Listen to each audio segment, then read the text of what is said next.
founder of the Legacy Hub KE, which is a coaching company where we focus on all things personal finance, business coaching, and life coaching.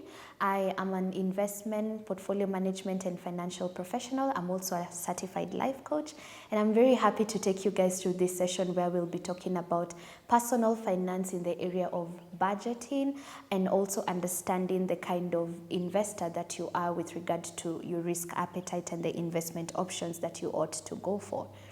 I'm very excited to take you through this session. I really hope you enjoy it. Now, I'm going to start by first of all demystifying what budgeting is and what budgeting is not. So we are going to start with what a budget is not. Having a list of bills is not budgeting, and that is what most of us think budgeting is, that when I have a list of what I'm paying in terms of rent, electricity, utilities, and so on and so forth, transport, then I have budgeted. But if you've done that, you already know that you will find that you're still not saving enough, you're still not investing, you're still struggling with getting out of debt or even growing a wealth portfolio. And that explains why, because a budget doesn't just include a list of bills, all right? So what exactly is budgeting? Budgeting is a process where you tell your money where to go instead of wondering where it went. And it is the actual cornerstone to get into financial freedom. It sounds like such a small thing, but it is a very huge thing, especially when you come to understand the power there is in budgeting and the power there is in understanding exactly where your money is going. Now, one of the things I keep telling people is that if you are living paycheck to paycheck, or you find yourself running out of money, sometimes it's not always that you have an income problem. Most of us, what we have is a spending problem, right? Because you'll find that maybe if you're looking back at where you've come from, there was a time you were earning maybe 20,000 as an intern, 30, 50, and you would survive with that. And now maybe you're making 100 or 150, 200 even, 5 figures. And for some reason, you'll still find that you're struggling with saving, investing, and even getting out of debt. So what exactly changed, right? There was a time you'd survive with very little.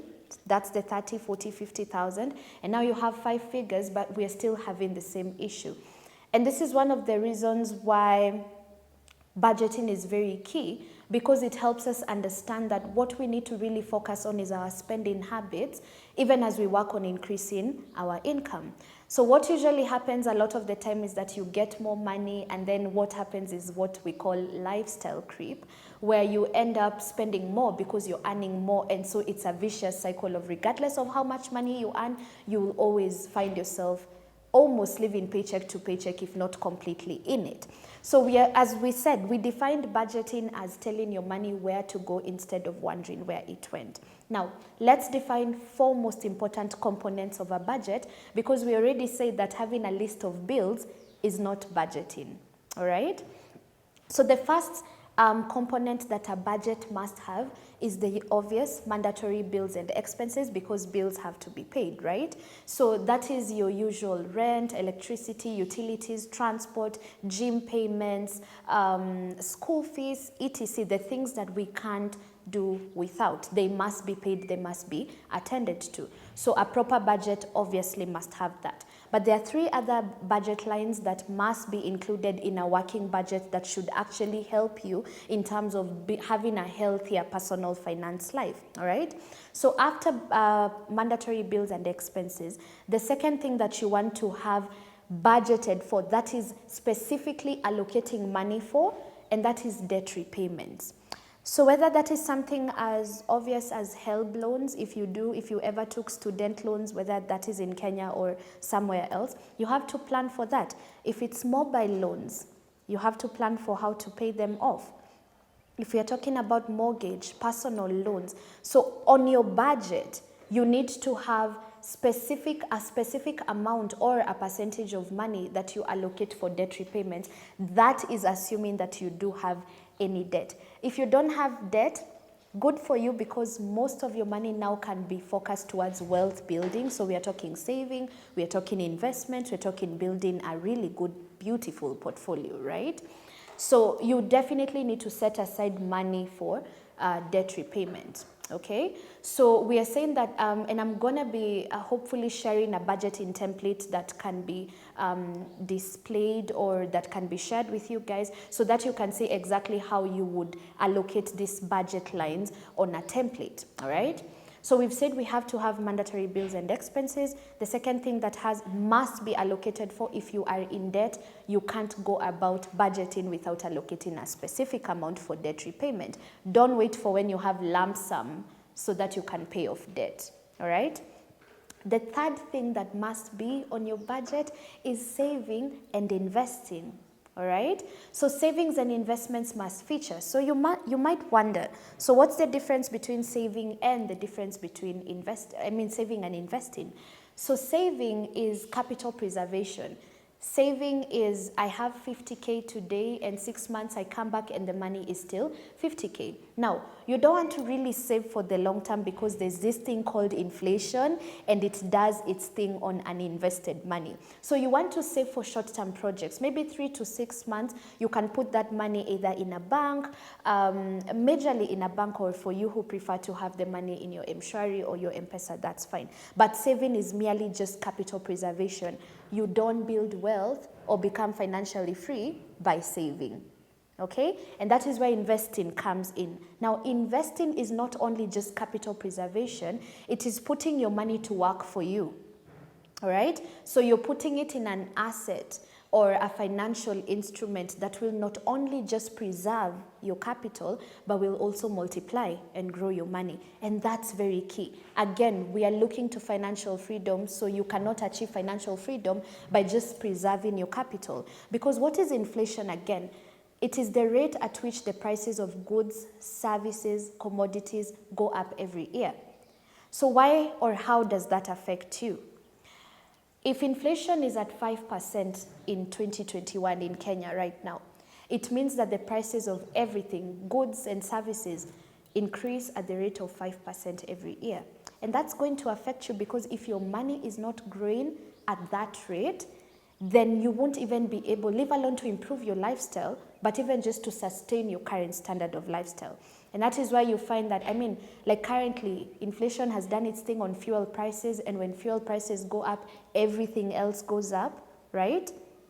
And so what that means is that, that's why we are complaining, because it's not like our employers went, oh, hi, we know inflation is doing its thing, so let me add some extra bucks onto your paycheck. Most of us are not having that experience with our employers. And this is the most important thing when it comes to understanding investments and why they're important, because inflation will ever be there. Right? That means that my money needs to stay invested so that I'm able to not only just keep up and be compensated for inflation, but to also beat inflation, so that on the bare minimum, I'm sustaining my current standard of living, but more to it, I am giving myself the ability in the long term to not only just sustain this standard of living, but to also improve. And this is why on your budget, you must allocate money for saving, and you must allocate money for investing. So saving is money that you're putting aside to take care of stuff that is coming in the short term.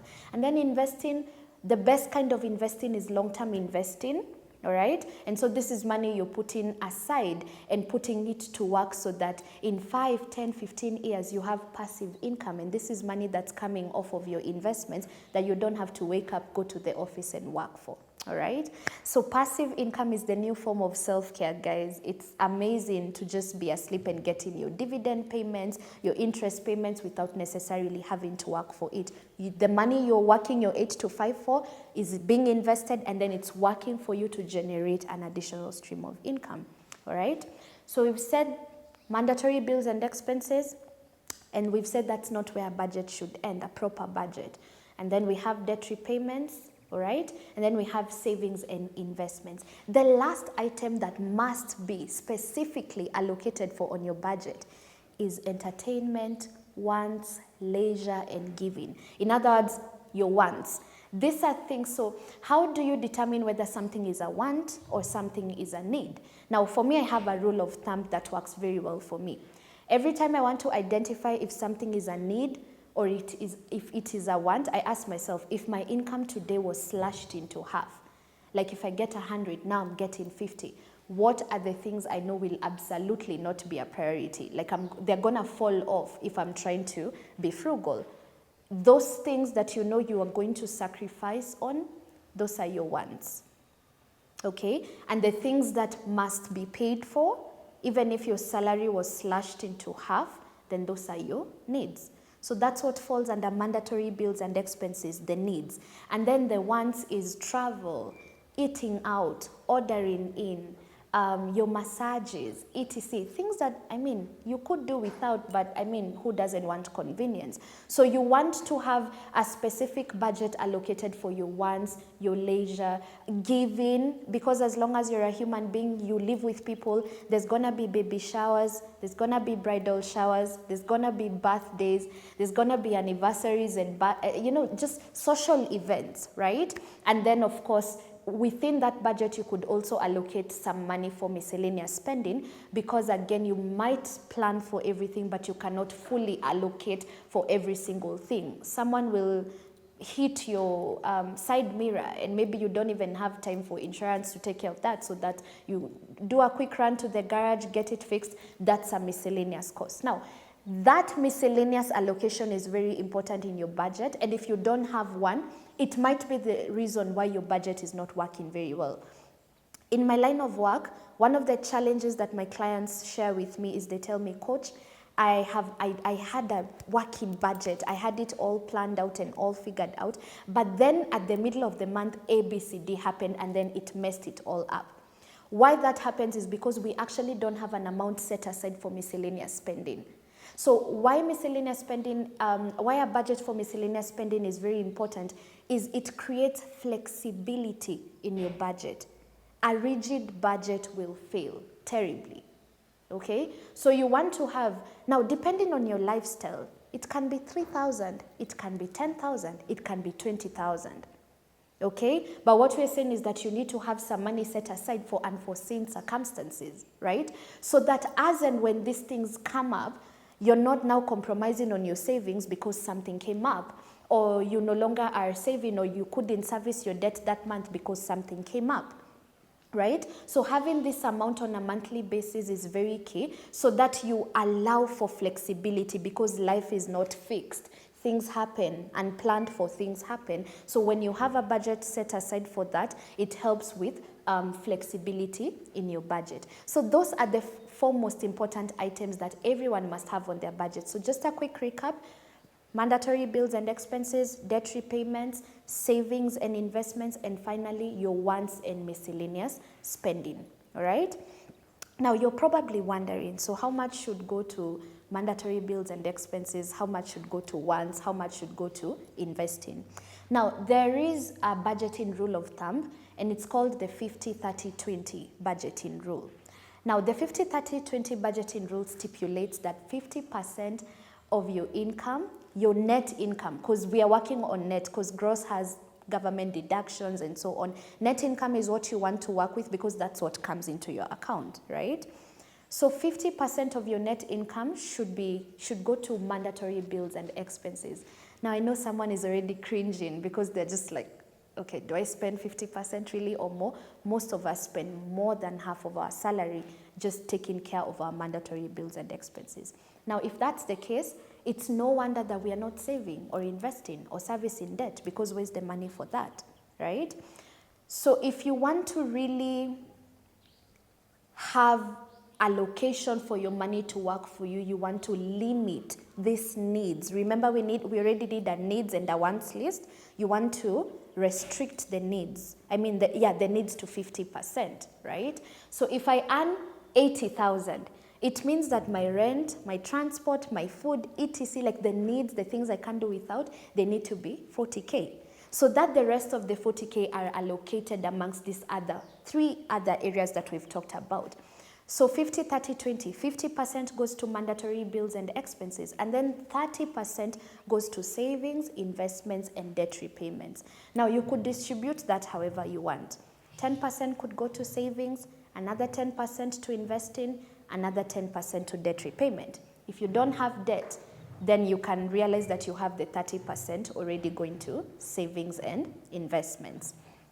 All right, so 50, 30, 20, 50 mandatory bills and expenses, 30% going into savings, investments, and debt repayments, and then 20% now goes to wants, okay? If you want to travel, if you want to get your massage, if you want to have drinks with your friends or your girls, there's money for that, 20%, and then miscellaneous spending. So as you can see, budgeting is not exactly restrictive. It's not supposed to restrict you. In fact, most people think that when you budget, you're restricted. No.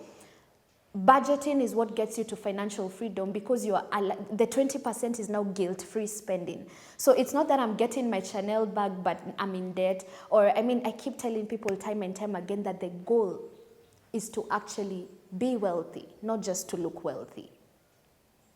All right, so don't be out here stunting on Instagram, with your designer and everything, but when we open your accounts, it's a whole circus, right? So when you actually allocate for these things in your money, and I keep telling people, just because you can pay for something doesn't mean you can afford it.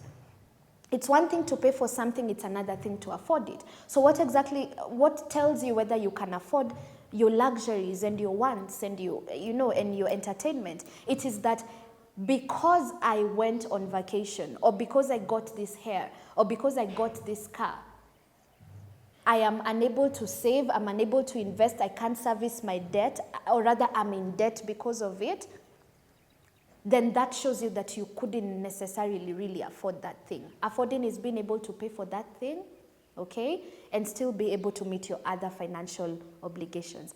And like the famous Jay-Z likes to put it, he says, if you can't pay for something twice, you can't afford it, right? I don't know how that would play out for you, but I find it really interesting. Now, we've talked about how your money should be allocated. Let's just go deeper into saving and investing, because it's also very important for you to know, so how do I get into investing? Fine, I have 10,000 disposable income after I've allocated for all these things, or 20,000 or 30,000. Do I have to have a lot of money to invest, or can I just, where exactly do I start as someone who's never invested before, or I'm just trying to figure this thing out? So before you even ask the question, which are the best investments to invest right now? What is the best thing currently in the financial markets? Is it crypto? Is it Forex? Is it whatever it is? That's the wrong question to ask as a beginner, okay? Before you make any investing decision, the question you want to ask yourself is, what are my financial goals? Because investing is very personal. Just because investing in the stock market works for me doesn't mean it will work for you. Just because buying bills and bonds worked for person A doesn't mean it will necessarily work for person X, right? So a lot of us are investing because your mom, your friend, your sister or someone told you, oh, this investment is really nice. But if you were asked, so how does this investment work? What is the underlying asset? What is the rate of return? How is the interest even calculated? You are not aware. All right? So I keep telling people time and time again that an investment in education, first of all, will pay you the best return. Okay? So before asking which investment will make me the most money, ask yourself, what are my financial goals? And it doesn't have to be complicated. My financial goal number one would be build an emergency fund. So you want to ask, what is the next one? I want to also retire early. I want home ownership. I want to get passive income. I want to generate additional streams of income from my investments. So what exactly are your financial goals? I want to be debt-free. So you want to first of all start by listing those goals down. Okay, if it's passive income, if it is home ownership, if it is rental income, if it's building an emergency fund, whatever it is, that's where investing starts. So investing starts by first of all clarifying what your financial goals are. Once you've been able to clarify what your financial goals are, you have them listed, they are clear, they're specific, they are time-bound, all right? They are realistic, you understand them. Then step number two now would be to ask yourself, to educate yourself rather on investment options that are available in the market. So if you're from Kenya, you can educate yourself.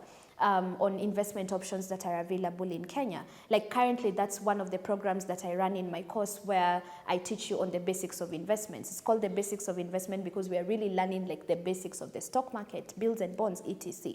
So whoever will educate you or however you will get the information, invest. After you've clarified your financial goals, invest in understanding how different investments work. Because once you've been able to clarify or to understand how the different investments work, then you are able to match your financial goals with the investment option that will help you to achieve that financial goal, right? So let's say I want to build an emergency fund.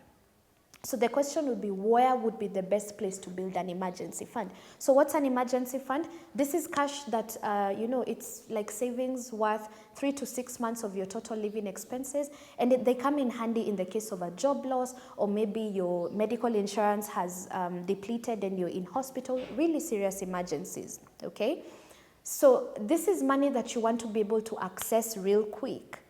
But it's also money that you don't know whether you're going to use it today, next year, but one. So it can't just be seated somewhere where it's been, again, inflation is doing its thing, right? So I know if I want to build an emergency fund, the best place would probably be to get a high-yielding savings account. So something like a money market fund, for instance, right? So money market funds, most of them will give you your cash within 1 to 2 or 3 working days, and they also compound your interest at say like 7 to 9%. So it's a savings account. So you're killing 2 birds with 1 stone. I'm saving, but at the same time I'm investing. I'm getting a bit of return on my money, and I can easily access that cash, right? So that's how we've matched this goal. Building an emergency fund, okay, maybe I would save up for it in a money market fund.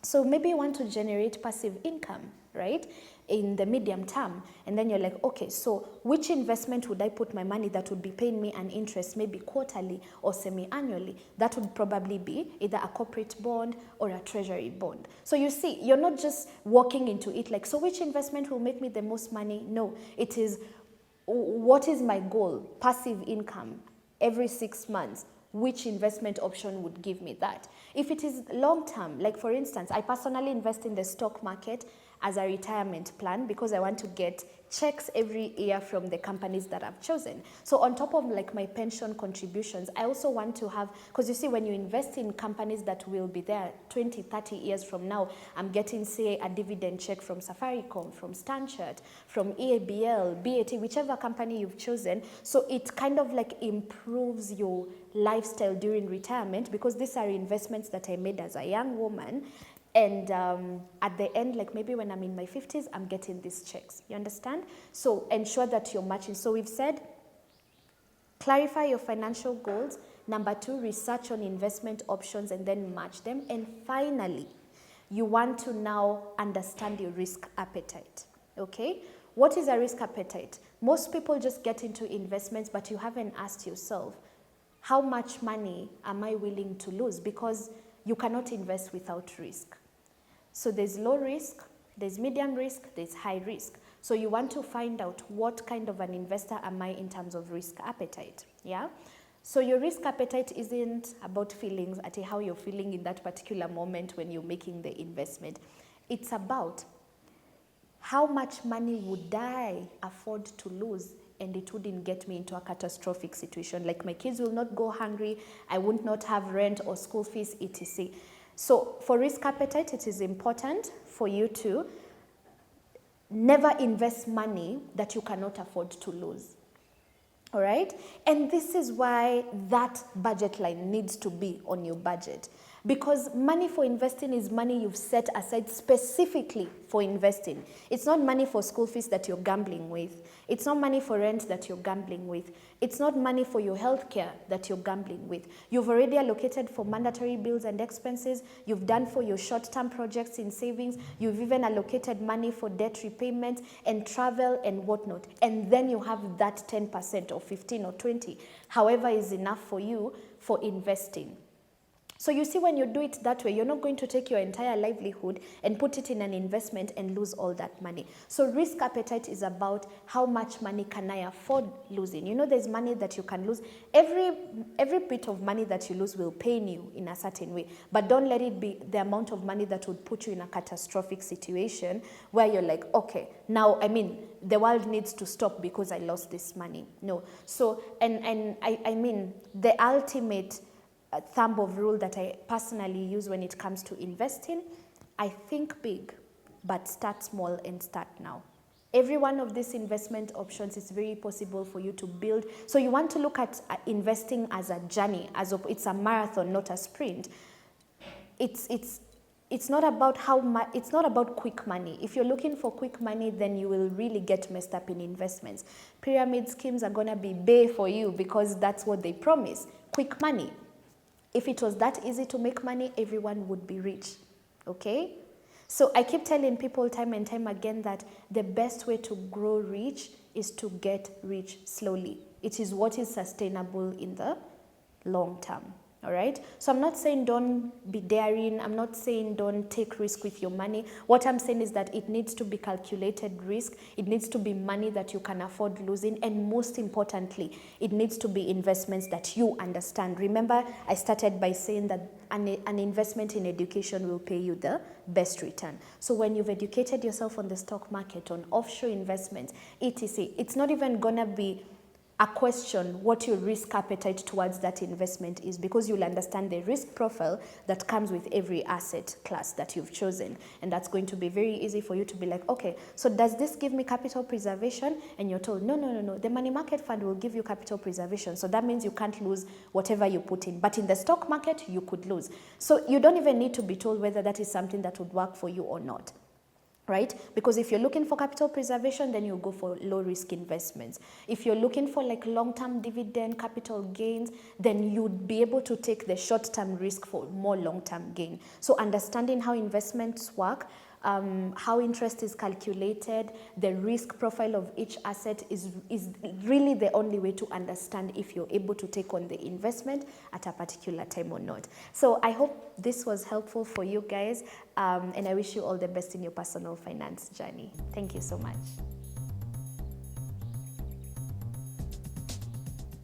So you can follow me on Instagram, Facebook, LinkedIn, Susan.Wanjiku_. It's Susan Wanjiku everywhere. Also in my company, the Legacy Hub K, all these things I'm talking to you about, I do one-on-one coaching. So I'll help you figure out your budget. I'll help you figure out investing, building a business from scratch and all that. So feel free to check out www.thelegacyhub.co.ke, or you can also come onto my Instagram and we could definitely connect on that. So yeah, thank you.